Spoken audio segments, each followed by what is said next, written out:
എല്ലാവർക്കും ചാനലിലേക്ക് സ്വാഗതം. നമസ്കാരം. എല്ലാവർക്കും നല്ല ഒരു ഓണം ആശംസിക്കുന്നു. ഉത്രാട ആശംസകൾ, തിരുവോണ ആശംസകൾ. അപ്പോൾ നമുക്ക് ഓണക്കാലം എന്ന് പറയുന്നത് അത്തം തൊട്ട് 10 ദിവസം വരെയും ഓണമായിരിക്കെ തിരുവോണ നാളെ വാമന ജയന്തിയായിട്ട് നമ്മൾ അത് ആഘോഷിക്കുന്നു. വാമനൻ അവതരിച്ച ദിവസമാണ് ചിങ്ങമാസത്തിലെ തിരുവോണം. അപ്പോൾ വാമനമൂർത്തിയായിട്ടുള്ള വിഷ്ണു ഭഗവാനെ പ്രണമിച്ചുകൊണ്ട് നമുക്ക് നാരായണീയത്തിലെ 4-ാം ദശകം 9-ാമത്തെ ശ്ലോകം ഒന്ന് അതിൻ്റെ അർത്ഥമൊക്കെ നോക്കാം.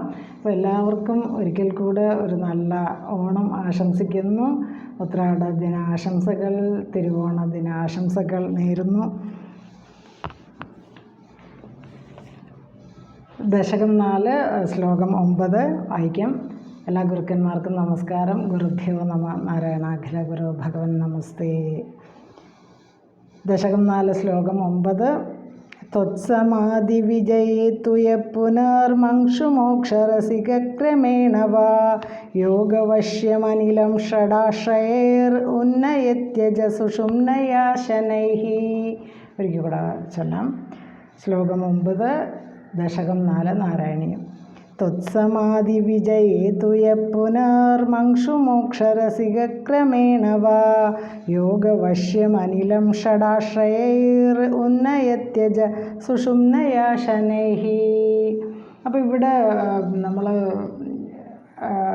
യോഗശാസ്ത്രത്തിൻ്റെ പതഞ്ജലി മഹർഷി നമുക്ക് തന്ന യോഗശാസ്ത്രത്തിൻ്റെ 8 അംഗങ്ങളെക്കുറിച്ച് മേൽപ്പത്തൂർ വിശദമായിട്ട് നമുക്ക് പറഞ്ഞു തന്നു. അപ്പോൾ പക്ഷേ അതിൽ ഈ സമാധി അവസ്ഥ അതിലെത്തിയ സാധകൻ അനുഭവിക്കുന്ന ഒരു സുഖം അല്ലെങ്കിൽ അനുഭൂതി അതിനെക്കുറിച്ചൊക്കെ പറഞ്ഞു. അപ്പോൾ അതിന് ശേഷം പറയുന്നത് ആ സമാധിയിൽ വിജയിച്ചു കഴിഞ്ഞ ഉടനെയോ അല്ലെങ്കിൽ ക്രമമായോ ആ ഒരു സാധകന് മോക്ഷം പ്രാപിക്കാമെന്ന്. മോക്ഷം എന്ന് പറയുമ്പോൾ പ്രാണായാമം കൊണ്ട് ആ വായുവിനെ സുഷുമ്നയിലൂടെ കടത്തി ആ ഒരു ബ്രഹ്മരന്ധ്രത്തിലൂടെ പുറത്തേക്ക് മുകളിലേക്ക് നയിക്കുന്ന ഒരു പ്രക്രിയയാണ്. അത് സമാധി അവസ്ഥ കഴിഞ്ഞുണ്ടാവുന്ന ഒരു സാധകന് നേടിയെടുക്കാൻ പറ്റുന്ന ഒരു അവസ്ഥയാണ്. ഇതിലൂടെ സാധകന് അല്ലെങ്കിൽ ഒരു ഉപാസകന് വേണമെങ്കിൽ ശരീരം ഉപേക്ഷിക്കാൻ പറ്റും, അല്ലെങ്കിൽ ശരീരത്തിൽ തന്നെ തുടർന്നു കൊണ്ട് എല്ലാ ലോക വ്യാപാരങ്ങളിലും മുഴുകാനും പറ്റും. അപ്പോൾ നമ്മുടെ മനസ്സിനെയും ശരീരത്തെയും നിയന്ത്രിക്കാൻ ഇവിടെ സാധകൻ അല്ലെങ്കിൽ ആ ഒരു ഉപാസകൻ പരിശീലിച്ചു കഴിഞ്ഞു. ഈ ഒരു അഷ്ടാംഗ നിയമത്തിൻ്റെ 8 അംഗങ്ങളിലൂടെ കടന്ന് പിന്നെ സമാധിയും കടന്ന് ആ സാധകന് ആ ഒരു പരിശീലനം ലഭിച്ചിരിക്കുന്നു. അപ്പോൾ ഇവിടെ കുണ്ഡലിനി ശക്തി അത് ഉയർത്തുന്ന കാര്യവും ഇതിൻ്റെ കൂടെ തന്നെ നമുക്ക് മനസ്സിലാക്കാം. അപ്പോൾ എപ്പോൾ വേണമെങ്കിലും മോക്ഷം വേണമെന്ന തോന്നലുണ്ടാകാം. അതുകൊണ്ട് സമാധി വിജയം പ്രാപിച്ചാൽ ഉടനെയോ കാലക്രമത്തിലോ മോക്ഷപ്രാപ്തിയിൽ ഒരു രസവും തോന്നും എന്ന് പറയുന്നുണ്ട്. അപ്പോൾ അങ്ങനെയൊക്കെ ഒരു മോക്ഷം നേടിയവരാണ് ശങ്കരാചാര്യരെ പോലെ ഒക്കെ ഉള്ള വലിയ ആചാര്യന്മാരൊക്കെ. അപ്പോൾ ഇതിൻ്റെ വാക്കുകളുടെ അർത്ഥം ഒന്ന് നോക്കാം. ഹേ അജ എന്നാണ് വിളിക്കുന്നത്. ഭഗവാനാണ്, ഗുരുവായൂരപ്പൻ അജനാണ്, ജന്മമില്ലാത്തവനെ. ത്വത്സമാധി വിജയേതു എന്ന് പറയുമ്പോൾ ഭഗവാനെക്കുറിച്ചുള്ള സമാധി വിജയം നേടിക്കഴിഞ്ഞാൽ യഹ ആരാണോ പുന വീണ്ടും, മങ്ഷു എന്ന് പറയുമ്പോൾ ഉടനെ തന്നെയോ, ക്രമേണവ അല്ലെങ്കിൽ ക്രമമായോ, മോക്ഷരസിക മോക്ഷം നേടാൻ തൽപരനായിട്ട് തീരുന്നു, സാഹ അവൻ, യോഗവശ്യം അനിലം യോഗത്താൽ വശത്താക്കിയ വായുവിനെ, അനിലം വായുവിനെ, ഷടാശ്രയൈ സുഷുമ്ന ആ ഒരു 6 ആധാരങ്ങളുണ്ടല്ലോ, മൂലാധാരം, സ്വാധിഷ്ഠാനം, മണിപൂരകം, അതുപോലെ അനാഹതം, വിശുദ്ധിചക്രം, ആജ്ഞാചക്രം. ഇതാണ് ഷടാധാരങ്ങൾ. ഈ ഷടാധാരങ്ങളിലൂടെ സാവധാനം വായുവിനെ സുഷുമ്നയിലൂടെ മുകളിലേക്ക് നയിക്കാൻ പ്രാപ്തനാകുന്നു ആ സാധകൻ. അതിലൂടെ മോക്ഷപ്രാപ്തിയിലേക്കും എത്തിച്ചേരാമെന്ന് പറയുന്നുണ്ട്. അപ്പോൾ മോക്ഷം വേണമെന്ന് തോന്നിയാൽ ഈ 8 അംഗങ്ങളിലൂടെ തന്നെ സുഷുമ്നയിലൂടെ ഉയർത്തിയ പ്രാണവായുവിനെ നിയന്ത്രിക്കുന്ന അഭ്യാസം ആണ് ഇവിടെ നേടിയെടുക്കുന്നത്. അതാണ് യോഗാഭ്യാസം. അങ്ങനെ കുണ്ടലിനി ശക്തിയെയും ഉണർത്താൻ കഴിയുമെന്ന് പറയുന്നു. അപ്പോൾ ഈ പ്രപഞ്ചത്തിലെ ഓരോ അണുവും തന്നെയാണ് തൻ്റെ ശരീരത്തിലുള്ളത് എന്ന് മനസ്സിലാക്കാനും ക്രമേണ കഴിയുന്നു. അപ്പം പിന്നെ ഈ അനേക കോടി ബ്രഹ്മാണ്ടങ്ങളുണ്ടല്ലോ, അതിലെല്ലാം ഉള്ള ഒരു ചേതനയായിട്ട് വർത്തിക്കുന്നത് തന്നെയാണ് ഓരോ പഞ്ചഭൂതങ്ങളായിട്ട്, ഓരോ ജീവികളായിട്ടും, ഓരോ പ്രാണികളായിട്ടും ഇവിടെ നിലകൊള്ളുന്നത്. അപ്പോൾ ഏത് രൂപത്തിലും ഭഗവാനെ നമുക്ക് കാണാൻ കഴിയുമെന്നും അപ്പോൾ ഈ പഞ്ചഭൂതങ്ങൾ സമന്വയിച്ചിട്ട് ഉണ്ടായതാണ് ശരീരം. ആ ശരീരമാണ് പല രീതിയിൽ നമ്മൾ ഈ പുറത്ത് കാണുന്ന രൂപത്തിൽ എന്താ പറയുക, ത്വക്കായിട്ടും മാംസമായിട്ടും എല്ലായിട്ടും ഒക്കെ നമ്മൾ കാണുന്നത്. അപ്പോൾ ഏതൊരു വസ്തുവിനും സൃഷ്ടിയും സംഹാരവും ഉള്ളതുപോലെ തന്നെ ശരീരത്തിനും സൃഷ്ടിയുമുണ്ട്, സംഹാരവുമുണ്ട്. ശരീരത്തിലെ കോശങ്ങൾ ജനിക്കുന്നു, അതില്ലാതെയാവുന്നു. അപ്പോൾ അത് നമ്മുടെ ശരീരത്തിനും ബാധകമാണ്. ഒരു കുഞ്ഞ് ജനിച്ചു, അത് കുറേ കാലം ജീവിച്ചു, പിന്നെ അവസാനം അത് പ്രകൃതിയിലേക്ക് പോകുന്ന അത് സംഹാരം എന്ന് പറയും. അപ്പോൾ അതുപോലെ ഈ സൃഷ്ടിയും സംഹാരവും സ്ഥിതിയും ഒക്കെ നിരന്തരം നടന്നുകൊണ്ടിരിക്കുന്നു. അപ്പം നമ്മുടെ ശരീരത്തിൽ ആകെ പ്രവർത്തിക്കുന്ന ഒരു ശക്തിയാണ് ചിത് ശക്തി എന്ന് പറയുന്നത്. അപ്പോൾ നമ്മുടെ ശരീരത്തിൽ 72,000 നാഡികളുടെ കേന്ദ്രം എന്ന് പറയുന്നത് സുഷുമ്നയിലെ ആ ഒരു കേന്ദ്ര സുഷുമ്നയാണെന്നാണ്. 72,000 നാഡികളുടെ കേന്ദ്രം സുഷുമ്നയാണ്. അതിൻ്റെ 2 വശത്തായിട്ട് ഇട, പിംഗള എന്ന് പറയുന്ന 2 നാഡികളുണ്ട്. അപ്പോൾ ഇതിൻ്റെയൊക്കെ പ്രവർത്തനമാണ് ക്രമേണ നമ്മൾ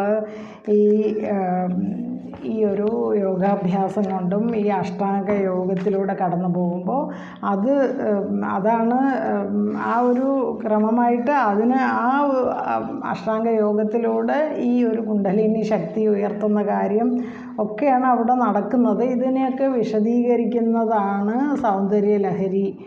ശങ്കരാചാര്യരുടെ എഴുതിയ സൗന്ദര്യലഹരിയും അതുപോലെ തന്നെ ലളിതാ സഹസ്രനാമ വ്യാഖ്യാനത്തിലുമൊക്കെ അത് കാണാം.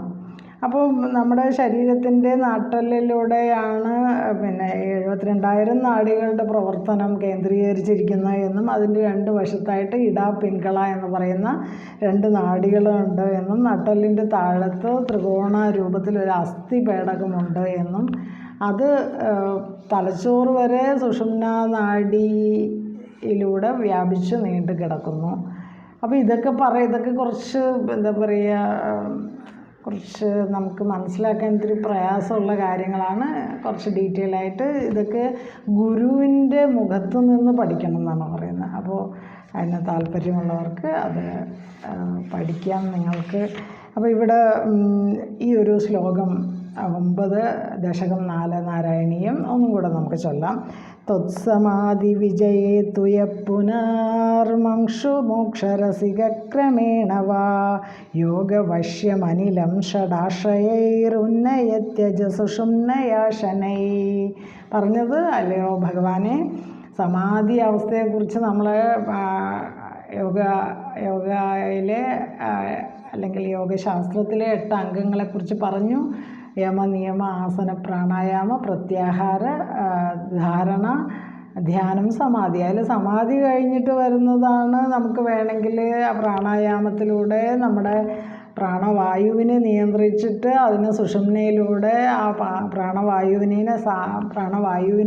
സാവധാനം മുകളിലേക്ക് ഉയർത്തി ബ്രഹ്മരന്ധ്രത്തിലൂടെ കടത്തിവിടാനും നമുക്ക് കഴിയും. അതിനെയൊക്കെയാണ് അങ്ങനെയാണ് നമ്മുടെ വലിയ വലിയ ആചാര്യന്മാരൊക്കെ അങ്ങനെയാണ് അവരുടെ ശരീരം വെടിഞ്ഞ് അവർ സമാധിയിലായി എന്നൊക്കെ നമ്മൾ പറയില്ലേ, അങ്ങനെയാണ്. അപ്പോൾ ഇവിടെ അവർ എപ്പോഴാണോ ആഗ്രഹിക്കുന്ന ആ സമയത്ത് അവർ ഈ ദേഹം വെടിയുന്നു ഈ ഒരു പ്രോസസ്സിലൂടെ. അപ്പോൾ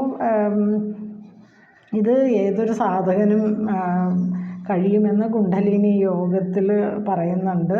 അപ്പോൾ അങ്ങനെ ആ കുണ്ടലിനി ശക്തി ഉയർത്തുന്ന ആ ഒരു സാധകനുണ്ടാകുന്ന ആനന്ദ അനുഭൂതി, അത് പിന്നെ കുറേ കാലം വേണമെങ്കിൽ അനുഭവിക്കാം, അല്ലെങ്കിൽ ശരീരം ഉപേക്ഷിക്കാൻ സമയമായി എന്ന് തോന്നുമ്പോൾ ശരീരം ഉപേക്ഷിക്കുകയും ചെയ്യാം. അതൊക്കെ ആ ഒരു സാധകൻ്റെ ആ ഒരു നിയന്ത്രണത്തിൽ തന്നെയാണ് ആ കാര്യങ്ങളൊക്കെ ഉള്ളത്. അതുകൊണ്ട്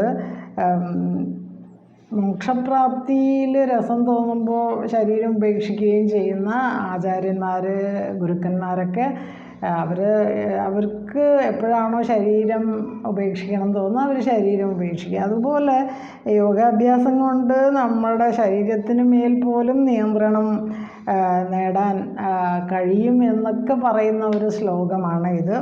അപ്പോൾ ഈ ഒരു ശ്ലോകം ഗുരുവായൂരപ്പൻ സമർപ്പിക്കുന്നു.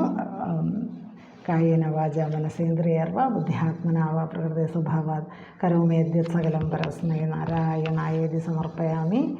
അപ്പോൾ എല്ലാവർക്കും ഒരു നല്ല തിരുവോണം ആശംസിക്കുന്നു. തിരുവോണ ആശംസകൾ, ഉത്രാട ദിനാശംസകൾ, തിരുവോണാശംസകൾ. അപ്പോൾ നമുക്ക് തിരുവോണം, വിട്ടം, ചതയും ഒക്കെ നമുക്ക് ഓണമാണ്. അതുകൊണ്ട് എല്ലാ ഓണവും അതിഗംഭീരമായിട്ട് ആഘോഷിക്കുക. അപ്പം നമുക്ക് ഒരു വർഷത്തിൽ നമ്മളിങ്ങനെ കാത്തിരുന്ന് ആഘോഷിക്കുന്ന ഒരു ഉത്സവം തന്നെയാണ്. അപ്പോൾ ഭഗവാൻ വാമനമൂർത്തിയുടെ അനുഗ്രഹം എല്ലാവർക്കും ഉണ്ടാവട്ടെ. വിഷ്ണു ഭഗവാൻ തന്നെയായ വാമനമൂർത്തി എല്ലാവരെയും അനുഗ്രഹിക്കട്ടെ. നല്ലൊരു ഓണം ആശംസിക്കുന്നു. Happy Onam to all. ഓണാശംസകൾ എല്ലാവർക്കും. ഹരേ കൃഷ്ണ. ഗുരുവായൂരപ്പ. നന്ദി, നമസ്കാരം.